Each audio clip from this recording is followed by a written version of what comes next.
Aaron. Terence. If you could pick one non-traditional creature to turn into a superpowered kaiju, what would it be? Trying to think of things that like we don't have coming in some weird form. Like I wouldn't say like Hedorah, like because like my thought was just sort of like a manta ray, but like Hedorah kind of turns into like a manta ray like thing, A flying saucer like a one, flying, yeah. So it's like a man, but like they're deadly. But so I don't know if like there's like a giant kangaroo, like you don't see that very often. That's fun. Yeah, that's fun.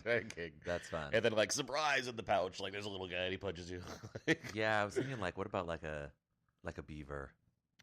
Like I was like something with like that can be destructive but can also build. I was gonna like, say like, about like building, trying to build like a giant dam. It has a motivation. Yeah, it's like I just want to build a dam. What's the problem?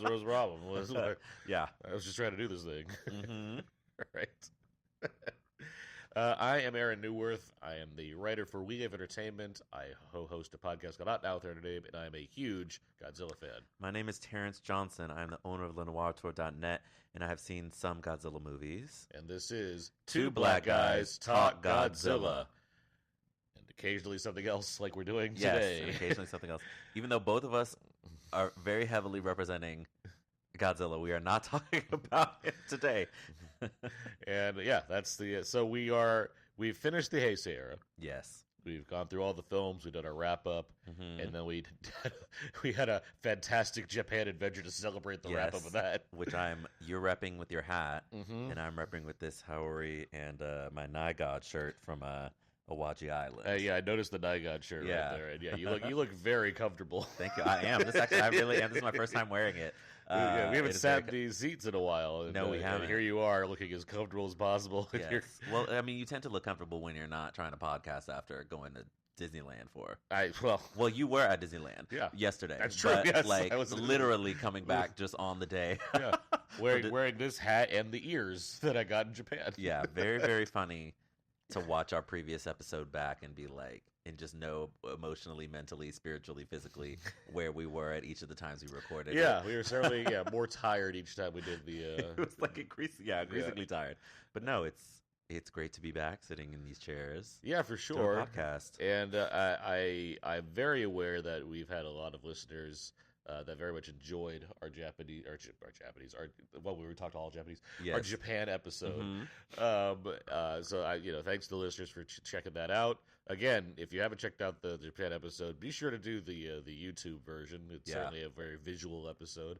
Obviously, you can listen however you want to listen, but if you want to get the full effect and see the clips of us going to the hotel, doing the zip line, exploring various sites and stuff, like there's some cool stuff in the visual version of the episode for sure. I would say so. Yeah. So, but yeah, past that, as I said, we wrapped up the Heisei Era.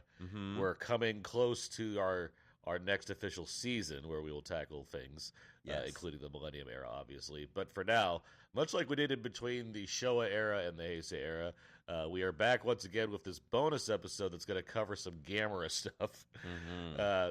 Initially we did the first Gamera the Brie, or no, just Gamera, after the Showa Era, after we wrap that up. And now, given that there's a very popular Heisei trilogy of Gamera films that came from Toho during this time, before the Millennium Era started, I thought it would be a good idea for us to keep, there's like some significant Gamera films to go after, and I think this Heisei trilogy that we're going to do is a good idea here. We got three Gamera films to cover that we're all coming out basically the same time as the Mothra movies, pretty much.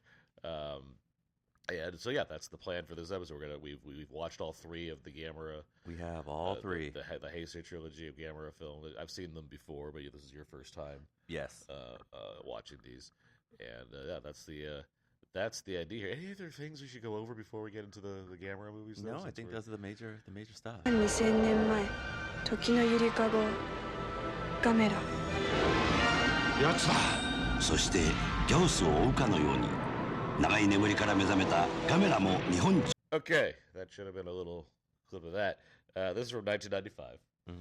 It is directed by Shusuke Kaneko, who directs all three Gamera Heisei Era films. And let's read what the plot. I can't wait to hear this. I like this already. An ornithologist investigates reports of a monstrous new species of bird, just as a teenage girl is gifted an amulet found on the mysterious atoll.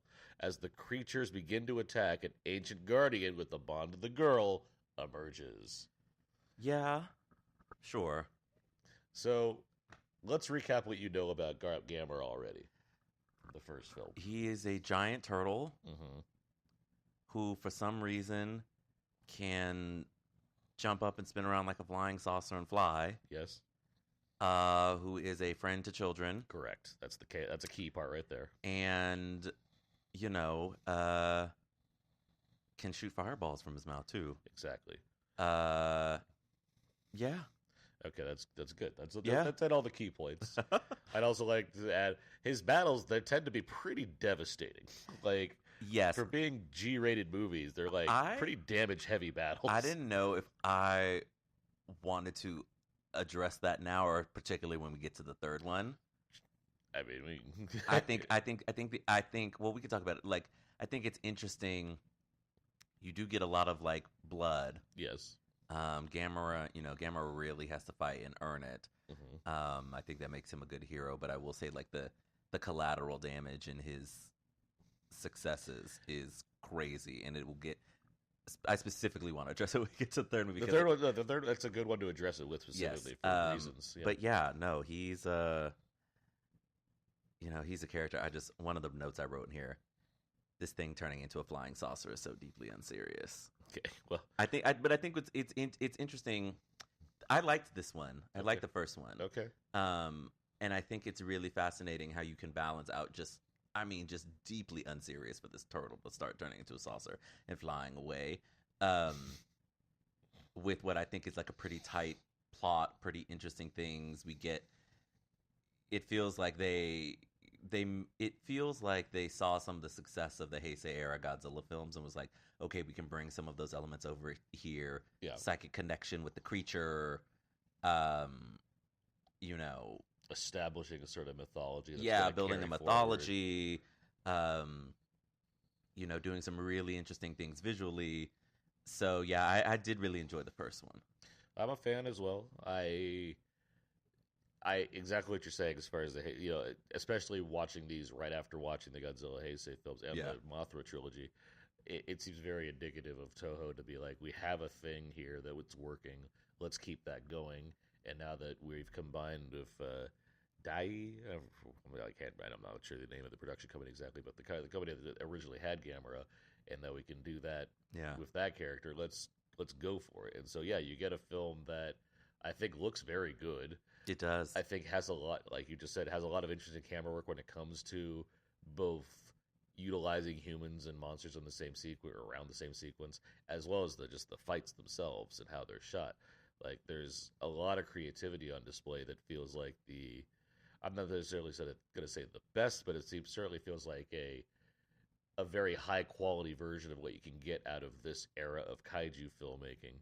Yeah, because we've had the 6 Godzilla films, 6, as well as the 7, as well as the Mothra boot. Like there's a lot of innovation and invention going on as far as what you can do with this. And that said, I also do like the story, and I like that the story is going to continue forward in 2 more films. I like that it does proper as like a solid movie, but it also does proper as if we want to keep this going, we can. I think the plot of this is very strong. It felt like a proper reintroduction of this character. Sure.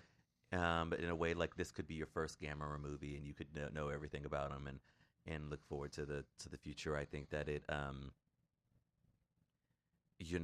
there were some silly things in it. One thing in particular is them catching the bird-like creatures. Gios. But then, like, they get away, and I'm like, how did they get away? The way they get away is so silly, but it gave Gamera swatting one out of the sky, just had me screaming. It was so funny. But I think what I appreciated most about this, It feels like you were dropped into this version of Japan in the world where Gamera is operating in a way that I think is really strong. I think sometimes, some of the better Godzilla movies do this, where it's like we're gonna have the characters in the world treat this as if it is realistic, and then we're gonna shoot it that way. So it's not just like, oh, here's like a phantom Japan. Like it felt very real. Like you getting media coverage of this thing in like a way that calls to mind sort of, think about like the original Godzilla. Yeah. So our favorite aspects, newsrooms. Yeah, and like but yeah, maybe that's why it's the spirit of the newsroom that came back and spoke to me. But really, just like, like we're gonna show you how this would have felt if you were in this place while all of this was happening in a meaningful way in terms of like the news coverage. And even when they're in the helicopters and they're sort of recording it, now you've got the Gios flying and Gamera's up in the air and they're trying to avoid all of it. It just gave it a gravitas that I think could have been missing from something like this if it was just like a silly news report. It's like, no, we're experiencing all of this stuff in somewhat real time, which I think is really interesting. For sure. I do think the pattern of Gamera films, and you only watched the first one, and there's only 7 or 8 from the show from their version of the Showa era, but like, and I mean, there's variety to an extent, but I mean, it's the same as like Godzilla films have variety, but like largely this film follows a pretty similar pattern of there's a threat, Gamera arrives, fights the threat, kind of gets defeated the first time, has to be revived. Humans are doing stuff meanwhile. Yeah. Gamera comes back again, beats it this time, and beats it good. Yeah. It repeats that process pretty cleanly, which is not a bad thing necessarily, but like it is kind of like, it's enough for me to like, I get the rhythms of this, so what else you got? And so watching this movie, what else they got is, again, I think just a solid handle on how to make this a very watchable movie. Yes. And it's just a very good-looking movie. I mean, it's funny because we were just, we're obviously just in Tokyo, and there's this wonderful shot of Gios perched on a broken Tokyo tower. Yeah. It looks beautiful. It's like sunset. It's using its silhouette. I will say it's fascinating watching these movies, having now been to a lot of the places. Yeah, seeing certain sites and cities and townships and what have you. But yeah, there's just a lot of, I think, confidence in how we're making this, which suggests like a director, especially a director since he's going to do the next 2 films, a director that wants to be here, like it has an affinity to some degree for either Gamera or kaiju movies or what have you. I believe it's the kaiju movies specifically because I think I read that he's always wanted to make a kaiju movie, and this was like his chance when Toho offered it to him. So. Yeah, I think it's interesting from that perspective in terms of you brought up like the filmmaking. It's like there are a couple of notes that I have here that are specifically about like we get kaiju vision. Yep. In this one, we do. We get kaiju vision. We get video camera. We get metaphysical journey. We're getting all of these different things, and it's really interesting to watch. From that perspective, we get all that, and it feels like contemporary without necessarily drawing on. I mean, obviously, there's always going to be a reference. I mean, that's just how filmmaking works. But like, as opposed to, especially the '90s with Ghidorah and Mothra, where they feel like very specifically analogs to other films, but just in the Godzilla universe. We're going to get to that in these next 2.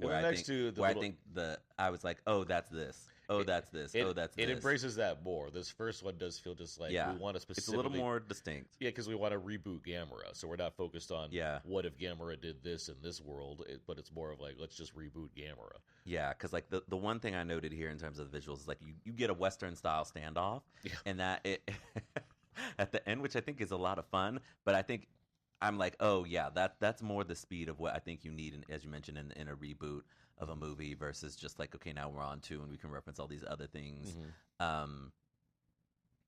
Whereas this one is like, okay, we can take like the idea of a standoff and bring to the kaiju movie, less so, we need to like do the good, the bad, and the ugly reference, just things like that. But I think it was, I think it was well done. I'm just trying to like go through my knows to see. I'm just thinking of like a good, bad, ugly version of a Gamera movie where there's Gamera, there's some evil main guys, and then there's like a third guy that's a Tuco that's like wisecracking kaiju. Yeah, there is an interesting reference that I think Godzilla 2014 is gonna do. Obviously, we know Godzilla very much loves trains. Sure. But this movie in particular, the scene of the evil bird flying by the train and then sort of like picking it up and dealing with it reminded me very much of the airport, the Hawaiian airport train sequence in Godzilla 2014. So, right. Well, we'll get back to that for sure. Yes, in 70 years when we get there. And yes, Godzilla does have a thing for trains. That's so does Kong. Things that move fast around their feet. They're like, I don't know what this is when I gotta grab it. Yeah. Muto's also. We'll get you all there. What else on this first one? Like you mentioned, we do have this like psychic connection thing going on for our character again, and our main character here, whose name is what is her name? What is her name? The name Asagi. Is... Asagi Kusanagi, played by Ayoko Fujitani. She's the schoolgirl who forms a spiritual bond with Gamera, which will repeat itself in the next movie to dramatic effect. Yes. But, in a series where we have a giant turtle that flies with jet powers and spins around and stuff, like the idea of doing a mental connection thing doesn't bother me at all. No, certainly not. It makes the most sense. Sure, but it's also like I think it's tough to create character with like these kaiju creatures, so like making them more, I don't know about relatable, but certainly like giving them some kind of like thing where they can like communicate with humans. That's something to do. Yeah. Now, granted, Gamera, just by nature of the fact that it's trying specifically to save people, children especially, despite the collateral damage she causes. Yes. That does like automatically assign it more of a character than a lot of kaiju, just because it has it's making deliberate choices, even if it's not like a personality beyond being a turtle that screams at things.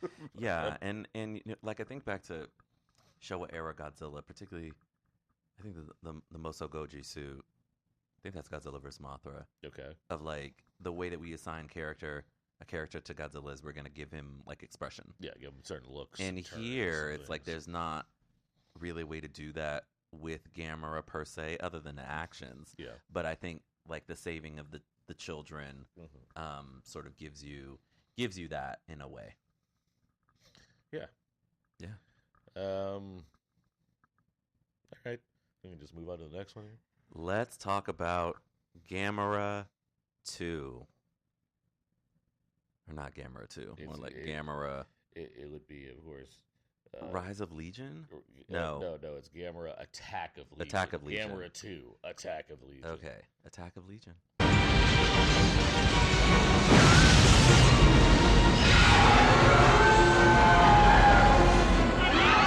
メラが私たちを守ってる。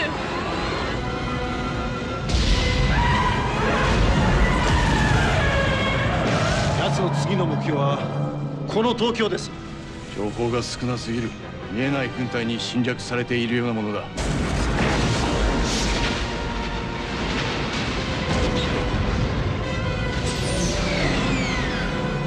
あなた、カメラの心が見えるの？ So now we're on Gamera 2, Attack of the Legion. Let's see, same director, obviously. This one comes out a year later in 1996, and the plot is as follows.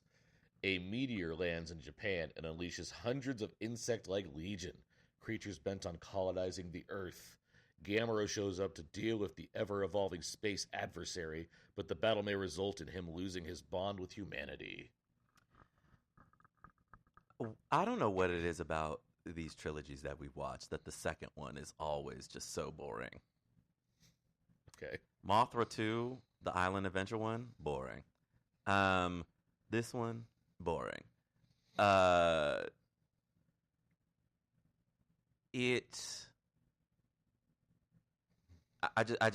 Things in this movie just take too long to sort of develop, even as it feels like it's moving at lightning speed. It just feels it's like, oh, we could be getting to stuff a little bit faster. I think that this movie starts off the references to other movies, even though I think some of it is inadvertent. And then there are other movies that I think reference stuff from this. So I was like, at different points in this movie, we have Independence Day. Okay. We have Akira in a very big way. I was like, my God, we just blow up the city. Just blow up the city in order to defeat the creature. And then we get Starro. I feel like James Gunn saw this and he was like, oh, whenever I do Starro, I'm going to reference this when we get to the Suicide Squad in one of the most horrific things I've ever seen on screen. And we got it replicated here. And I was like, this one was tough for me. Also, I don't like giant bugs. I'm aware. This movie also turned into Cloverfield at one point in the train station, in the underground train station. And so with that, I was like, this one I just didn't vibe with as much as I vibed with the other two. Mm-hmm. I do think it was interesting. It was interesting seeing Gamera sort of have to fight a lot of tiny things and then one big thing. Mm-hmm. But the destruction in this sort of like what it was required to do to defeat the creature, then then the laser beam whips. I was like, okay, I think I've had enough at this point in this movie. This one was a little rough for me. You probably liked it. Oh, I liked it plenty. I think you're going to find that I feel like these fields are all of a piece of each other. So there's not really a downswing for me when it comes to this trilogy. I think this is a very strong series of films. I just was bored. I mean, fair enough. Yeah. I was excited. I mean, if you got giant bugs that are freaking you out, I don't know how you can be bored. But regardless, I do like this movie quite a bit. Mm-hmm. Much like the first one, but for different. I mean, largely the same reasons, but it's a sequel. It has different things going on. So I appreciate the different choices making as well. I like all the enemies in these movies. I like Legion. I like that it presents Gamera with challenges of what to do about the different threats that we have here. Well, can I ask a question? So he gets swarmed by all of them at one point, and then goes off somewhere. Mm-hmm. And I kind of was like, oh, there's something missing where we see what he does to get them off, or how he destroys them that might eventually help the humans key into something. It just there felt like something there was missing there. But I did like that it was one of my nightmares come to life is just being engulfed in bugs. I think it's just a matter of him flying and just kind of. We have to make that up in our mind. Swirled him away. Yeah, but he didn't though. That was the thing. But continue. Yeah. I mean, you mentioned. Independence Day is the same year as this. That's certainly. Yeah, that's why I said it was inadvertent. Akira is, a Japanese staple at this point, so it's it's hard not, and let alone it's blowing up the city. There's a lot of stuff in Akira that it's hard to not reference Akira at some point. Yeah.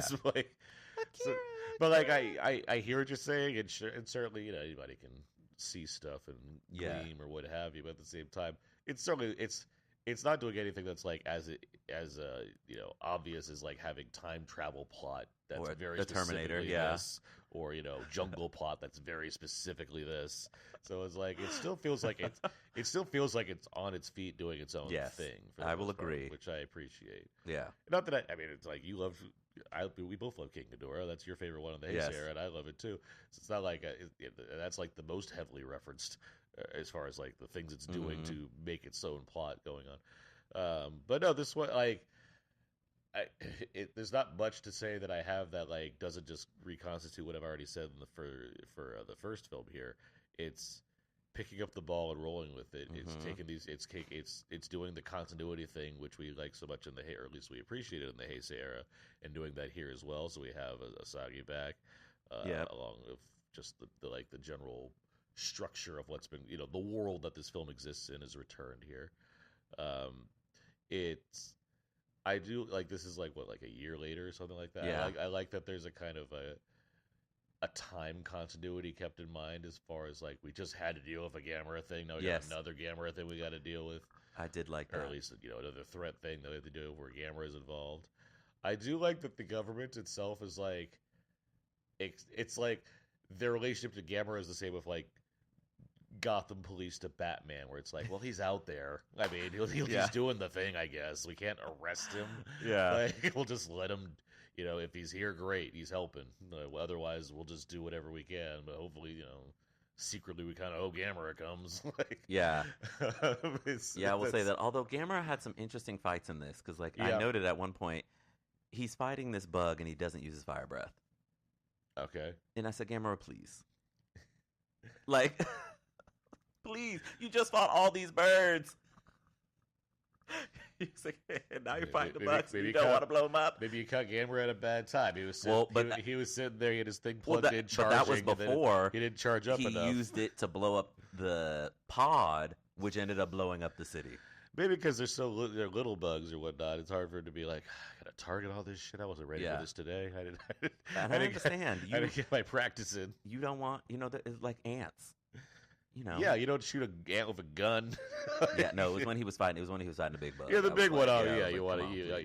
Well, but you get the Gamera as saves up a lot for when he knows he's gonna do it good. Yeah, he shoots his big beat or his more powerful. Although I will say, fireballs. This movie had, I think, one of the best sequences of anything that we've watched for this podcast, which is where they're in the plant and one of the bugs is in there and the soldier comes in and literally gets right up on the bug and is shooting him. Yeah. Shooting him, and then it stops and he just keeps shooting. I was like, this is so American, but I love that this was included in here. Yeah. Just literally going up to the bug and shooting it in the head. It was great.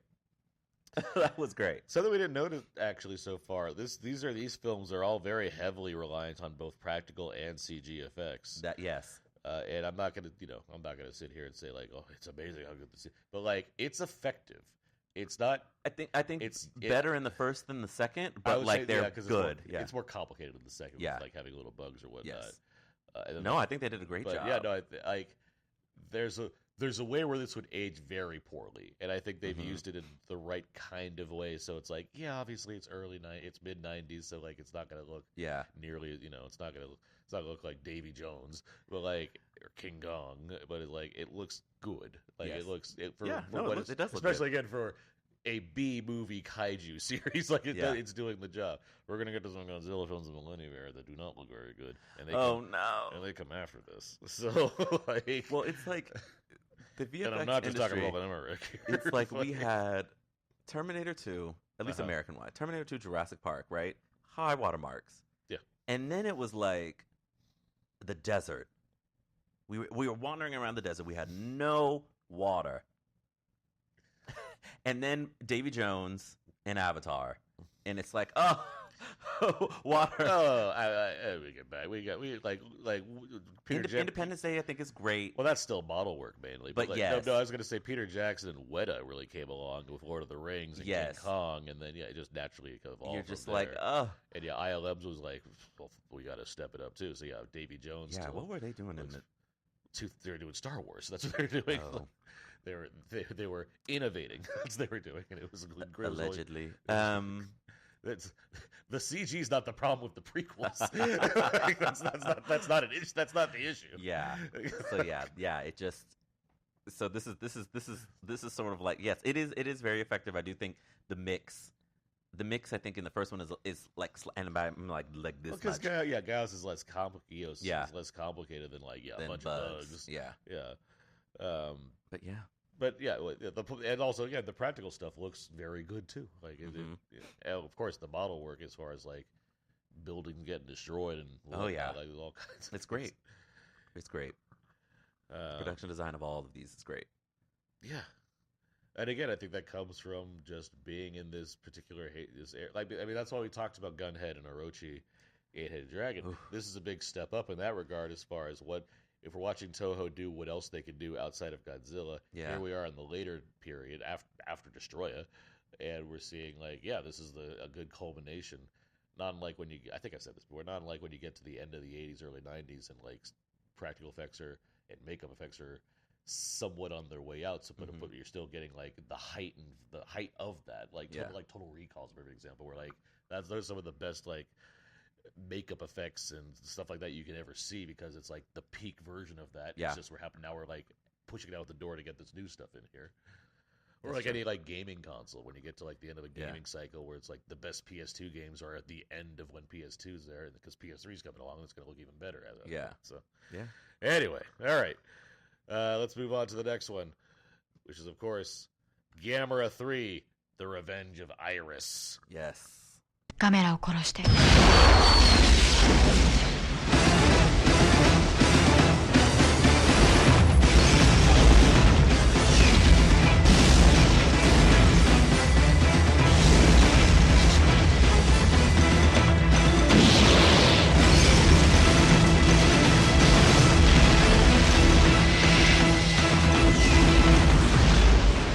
Gamera 3.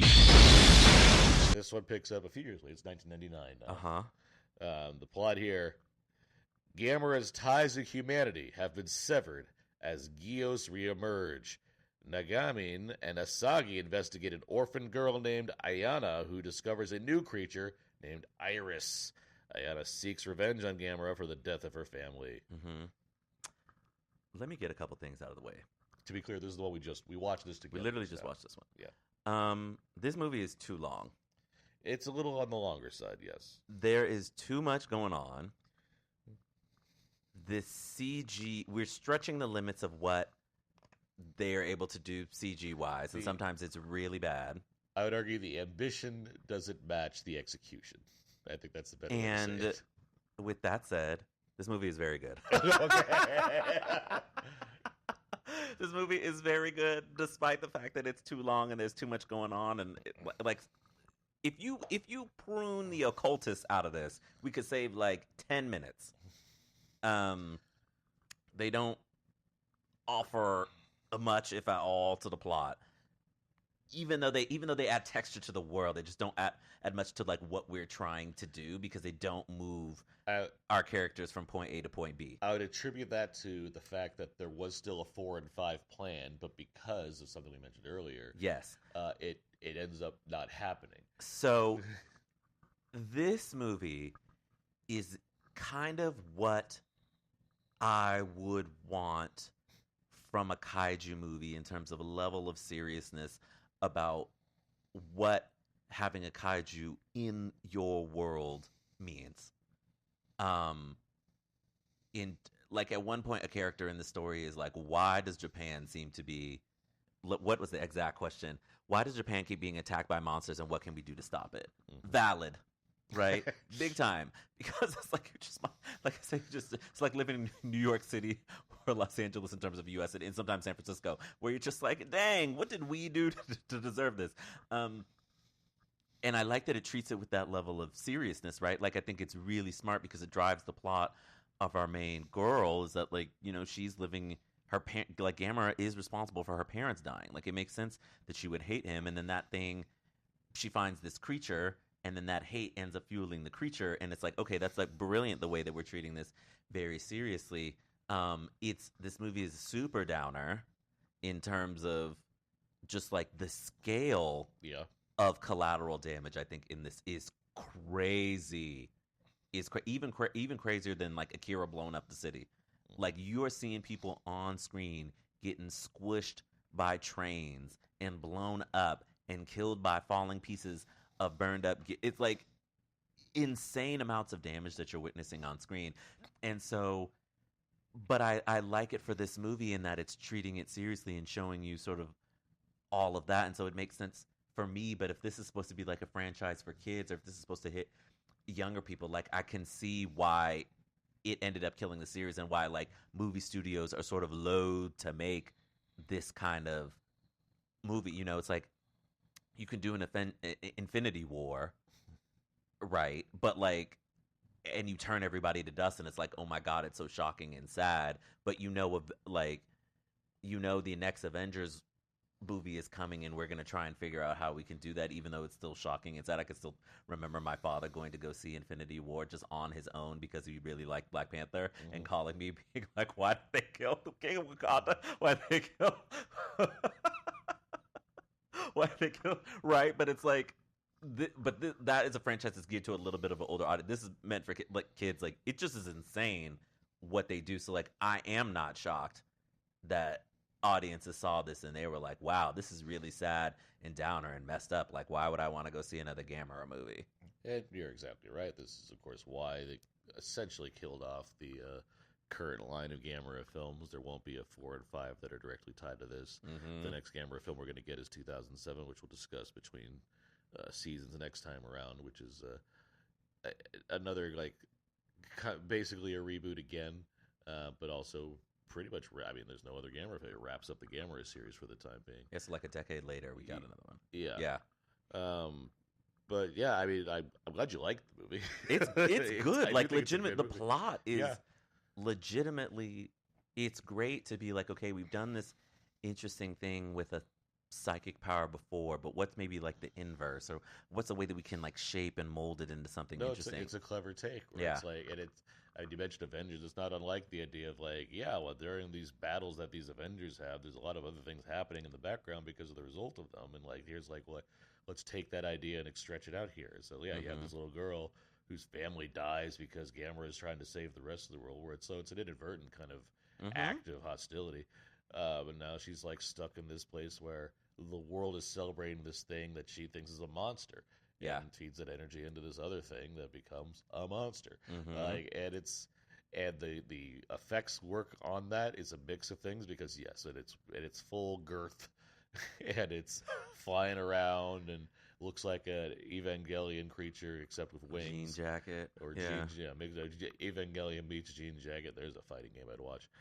Speaking of fighting games, oh my god, they announced that they're remastering the Godzilla Brawler game from Atari.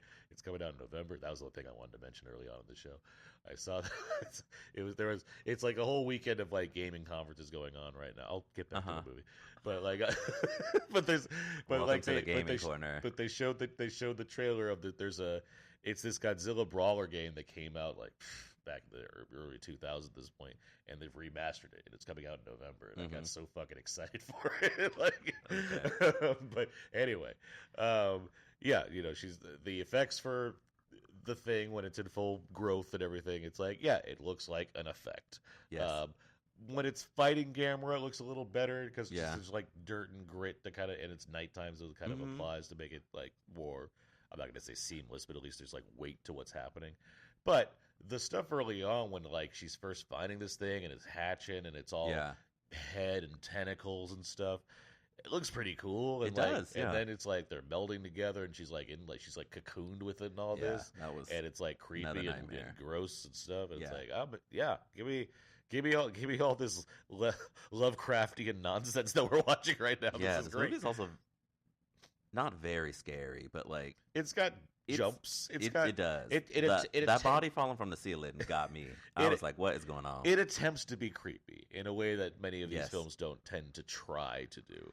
This one intentionally tries to be creepy in some instances. I mean, like Destroy tried to be creepy. And it was. There's like, there's ones that actually try to capitalize on the fact that these are monster movies and you can't occasionally be scared of them. Yeah, and I think that just speaks to the filmmaking of this, which I think there are just some sicko mode shots in this where they were just like, what if Dutch angle explanation of how Gamera might be an evil spirit from one of these occultists? What if we use fire to transition and make it like a versus like in a video game?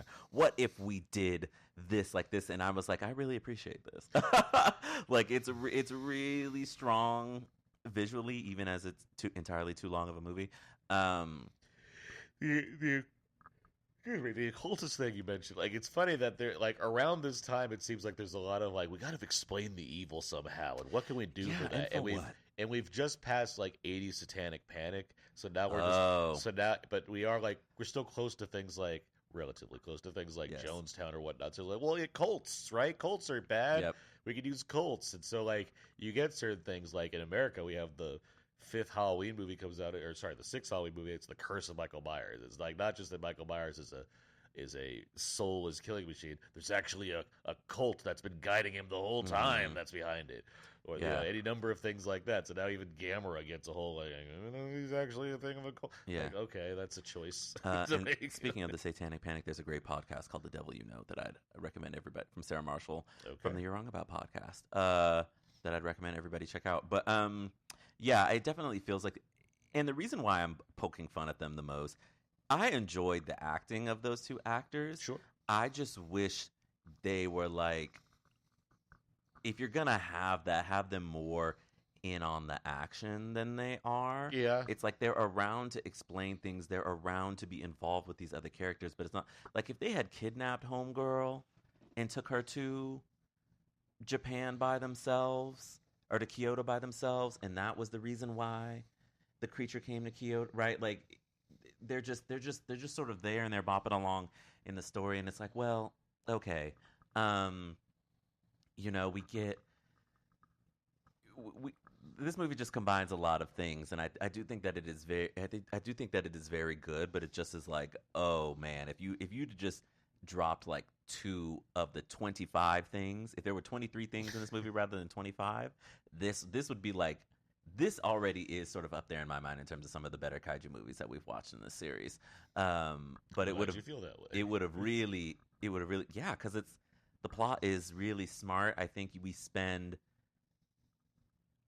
I would trim a little bit of this, but I think we spend a good enough amount of time with our main kids in particular to like really understand why people are we get the motivations for everybody. I think is, if you're going to make a movie that's almost 2 hours long, we should get everybody's motivations. And I think it's really strong in that we get, we even have moments to deal with the bullying of kids, these 3 girls who are just evil for no reason, bullying a girl who, has lost her parents and her little brother for bullying the little brother. I said, what is this? This boy is like 5 years old and y'all are like 12. Please. So yeah, I think that it was good. I enjoyed it. So I'm good. I not that I need you and the approval of other audiences to make it make sense, but like this one, this trilogy was. What I'm saying is this trilogy was well received by audiences. People do like this quite a bit. Like when they reference Gamera, they tend to say the Heisei trilogy is where it's at. Like it seems like it's the peak version of what this series could do. And then they do think this one really stands strong as well. Yes. It did have, when it came to reception initially, because as you said, it's a kid-friendly series, the fact that this takes a darker turn and ends on a, not necessarily ambiguous note, but certainly ends on a more of a downer than the other films do.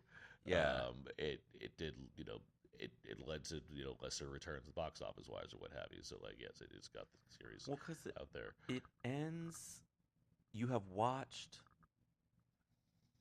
hundreds of thousands, if not millions of people die on screen. Mm-hmm. You have watched a girl be consumed by a monster, although revived back. You have heard now that these Gios birds are attacking everywhere in the world. There's a worldwide plague or pandemic. Gamera is now missing a hand, right? Because he was stabbed in the hand. He saw that Iris was trying to drain the energy, blew the hand off, used that to collect the plasma punch and punched him, which I thought was just like incredible. But like, he's now missing a hand, and it's like a swarm of Gios are now coming to Japan, and we're gonna have to defeat it. And you feel triumphant because you're like, yeah, Gamera is gonna do it, but it's like, damn. Yeah. No. It's a reptile. These things grow back. He'll get another hand. Like, damn. Yeah, but yes, I know. Well, just like the no, it's not making things easy for him. It is a downer. Yeah. But I like it because it's realistic. But it is. It's one of the things it's one of the reasons why superhero movies and like monster movies these days can be PG-13, because people are always like, oh, well, it's like fake. It's cartoonish action. It's over the top, but it's cartoonish action, right? It's like Monarch, the TV show, I think deals with this. Obviously, we're drilling down to a girl who's sort of in very similar vibes. But it does have. Yeah, you're right. Actually, it does. But it does have like a.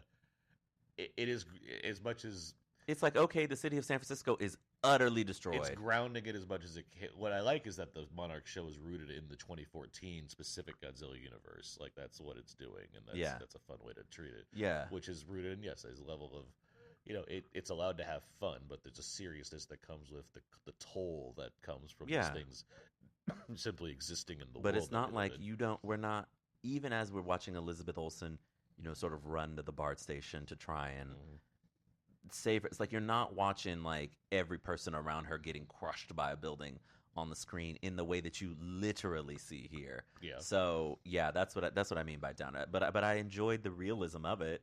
It made it a more worthwhile watch for me to really, particularly as it lands home, like our main character, like there are now thousands of hers in that world. It's funny you keep saying really, and I don't disagree with you as far as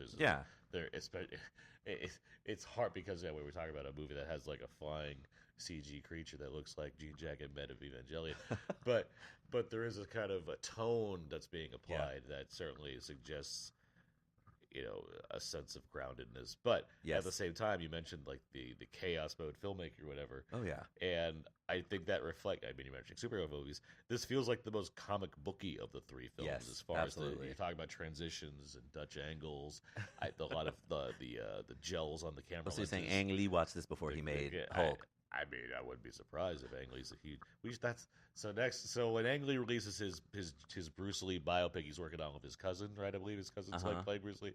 That's the AMA question we'll ask him. Have you seen the Gamera Heisei trilogy? So just to be clear, because Disclosure Day comes out this week, and Steven Spielberg's doing every other podcast except ours, apparently. We still have to ask Steven Spielberg about Major Spielberg for Godzilla vs. King Ghidorah. Oh yeah. We need to. What's the other one? We need to ask somebody else about something. I forget.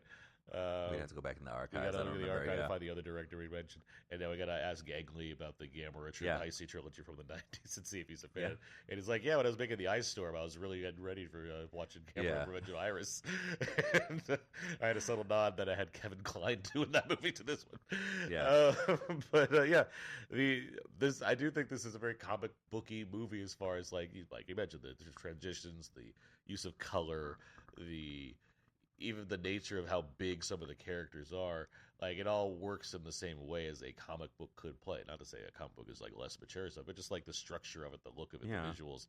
There's something there that I always admire when it comes to sort of bringing these things to life in an interesting way. Also, you mentioned the two guys, the occultist people. It's not like a lot of Godzilla films where it's like, whether it comes down to deleted scenes, so it just kind of seems more astray than not, or we just wanted to make sure they had screen time, or like want to do more human stuff to, like, I don't know, make people feel like there's plenty of human stuff for whatever reason. There's a few Godzilla films that kind of feel like there's it's not Mecha, but there's one where like there's like two guys, like the two business guys. Which one is it?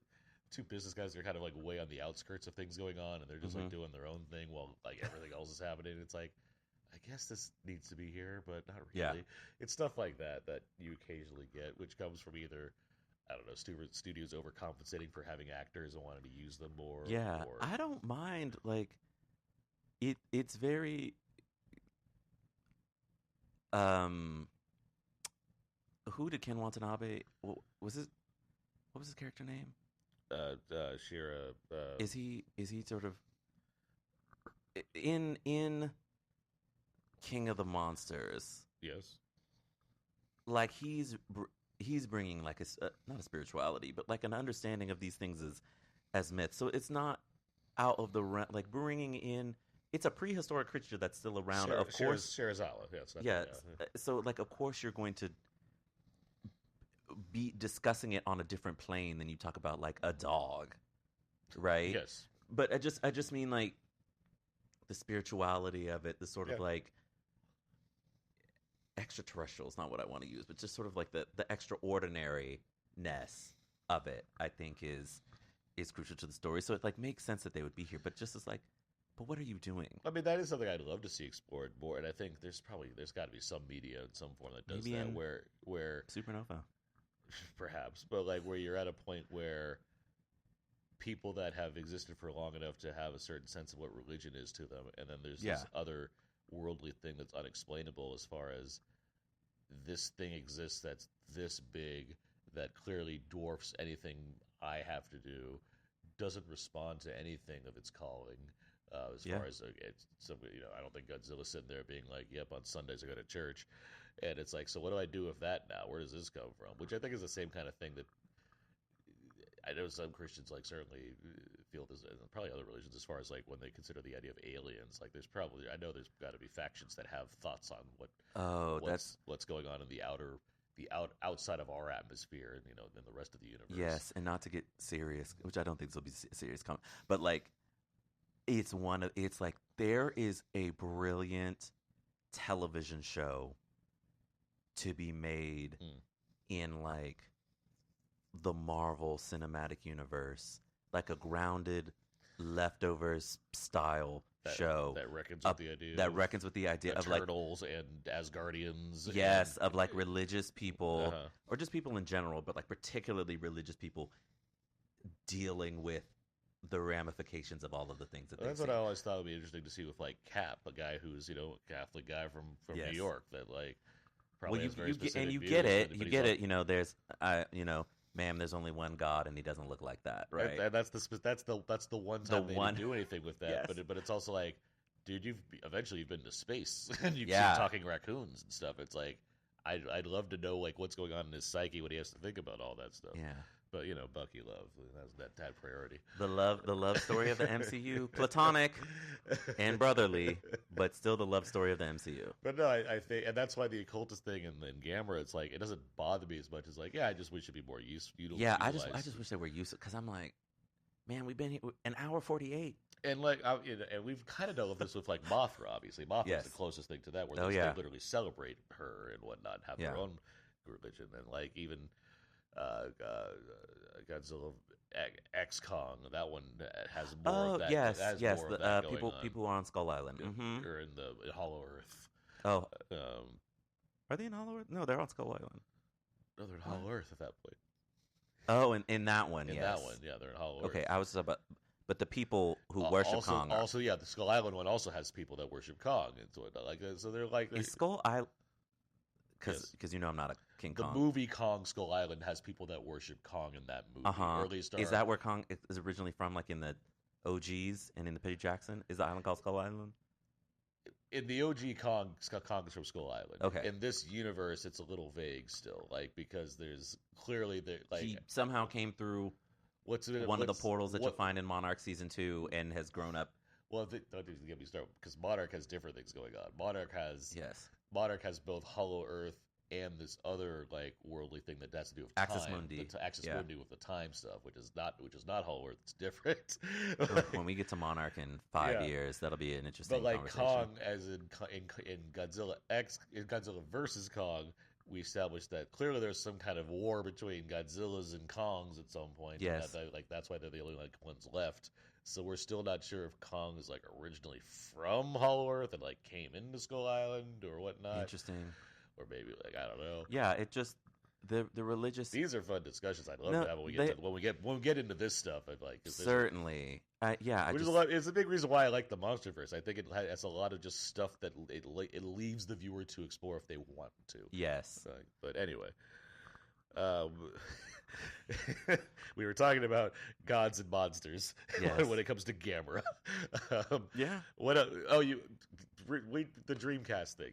Yes, Dreamcast. You told me to write a note called Dreamcast because I didn't recognize what the system was. There's a point where the little girl, the younger girl that eventually gets embedded into Iris, she's using a Dreamcast to like.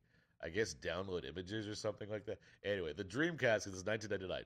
The Dreamcast is a Sega console that famously flopped, and it's the last time Sega ever had a console. Because they had the Genesis, they had the 32X, they had Sega CD. They were and they had games, obviously. They had Sonic and all their series. They were a thriving gaming company that also had consoles. They're the rival to Nintendo. Not nearly as big as Nintendo, but they're certainly seen as a rival. Mm-hmm. And then Sony had come along with PlayStation, became the new rival, the new real rival, because PlayStation sold like hell.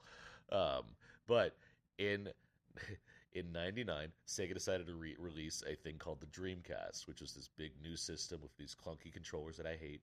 And it had a number of launch titles that were pretty good, including Soul Calibur. Soul Calibur was like their big thing, and that was a fighting game that's gone on way past Dreamcast, obviously.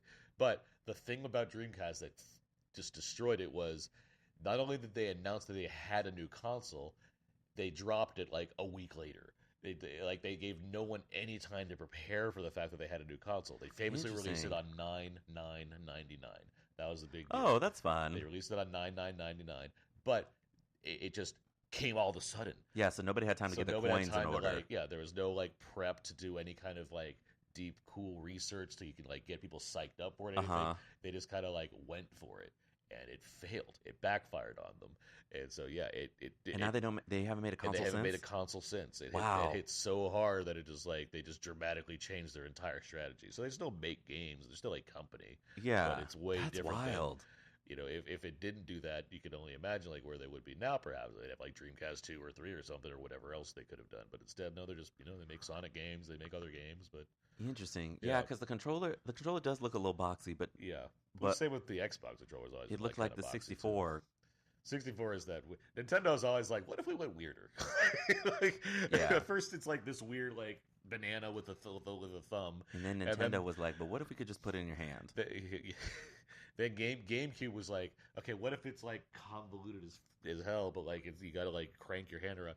Then they're like, okay, now we'll just use your hand separately like this. Yeah, they literally like, what if we just put it in your hand, like literally, and you had to be a part of the gaming system, that and the Game Boy and the Switch.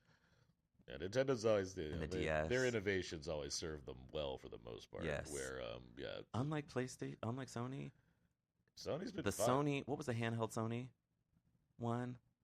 Oh, the handheld one. That was the which was like they just were too ahead of the time.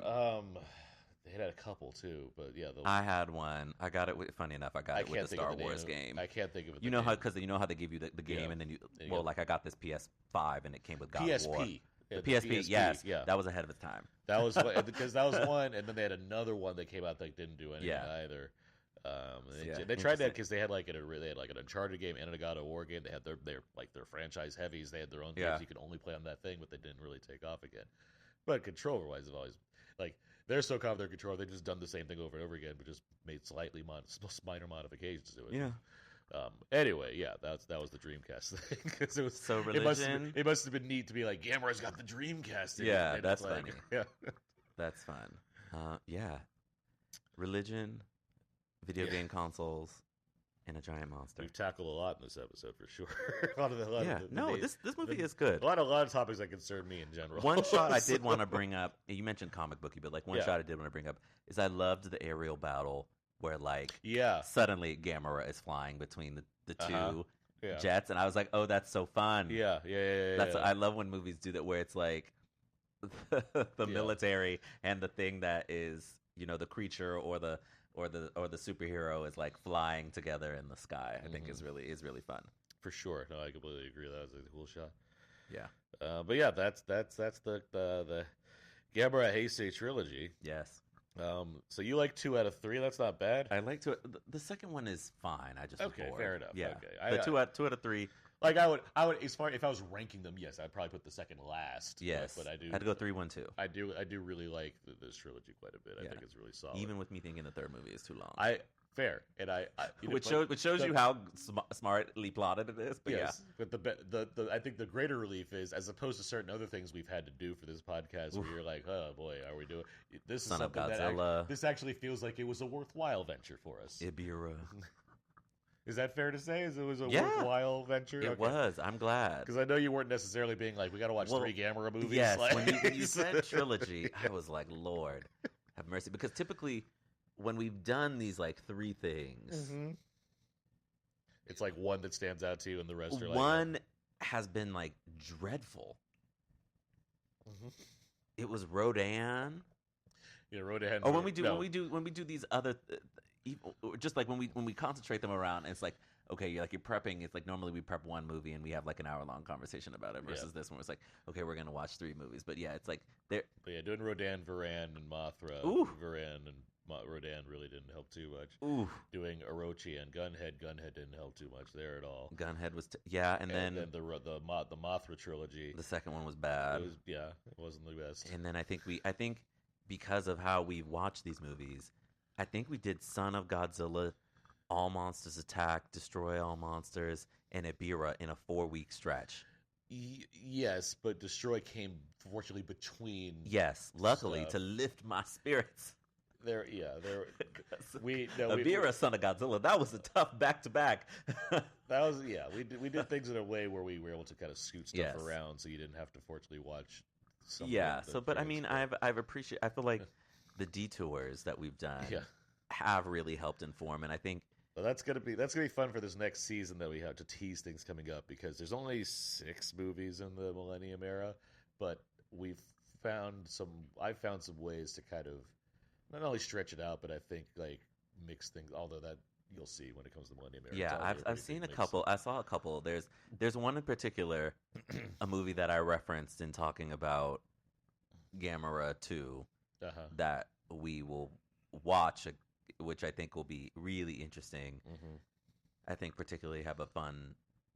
I have a lot of interesting memories about watching that movie and the build up to that movie and sort of the inspiration. Yeah. So it'll be like that will be a really fun discussion to have.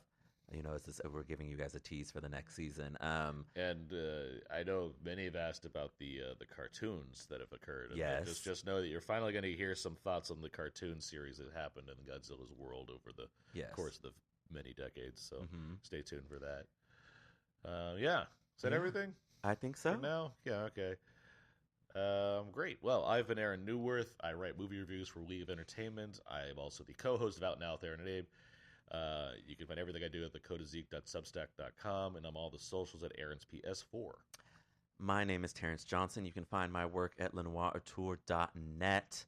And I have really enjoyed this process so far and look forward to watching the next era of Godzilla films. And we're certainly going to kick off the next season with the bang, that's for sure. Yes. One of the most anticipated titles, I think, of this whole thing, but not anticipated because it's going to be like the most pleasant watch of anything that we've ever seen. Just anticipated, because.